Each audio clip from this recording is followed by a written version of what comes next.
Welcome back na naman sa channel ko. Ngayon may ibabahagi na naman ako na panibagong video. At kung bago lamang napadaan sa channel ko, ay huwag niyo pong kalimutang mag-subscribe at pindutin ang notification bell para palagi kayong updated sa mga bago kong videos. Gusto mo ba na ikaw lamang ang hanap-hanapin niya? Araw-gabi?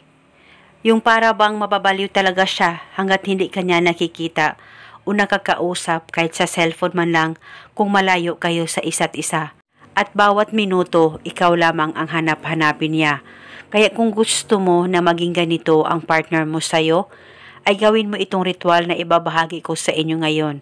Ito'y napakasimple at napaka-epektibong ritual, basta magtiwala ka lang.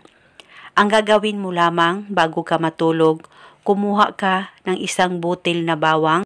Huwag niyo po itong balatan. Hawakan mo ito saglit. Ilapit itong bawang sa bunganga mo. Mag-focus at mag-concentrate ka. Pakaisipin mo siya at ibulong mo lamang ang makapangyarihang salitang ito. Pangalan at apelido. Sa kapangyarihan nitong bawang, ako lamang ang hanap-hanapin mo bawat minuto. Ibulong mo lamang ito ng paulit-ulit kahit ilang beses ay pwedeng-pwede po. Pwede mo dagdagan o ibahin ang hiling kung gusto mo, wala pong problema. At pagkatapos, pwede mo nang ilagay itong isang butil sa loob ng punda ng unan mo o di kaya sa ilalim ng unan mo at uunanan mo ito buong magdamag. At kinabukasan, pwede mong kunin ang isang butil na bawang at dalhin kahit saan ka man magpunta, ilagay sa bulsa mo. At bago mo ito ilagay sa bulsa mo o sa bag mo, ay ibulong mo muna ang spell. At paniguradong bawat minuto, ikaw lamang ang hanap-hanapin niya.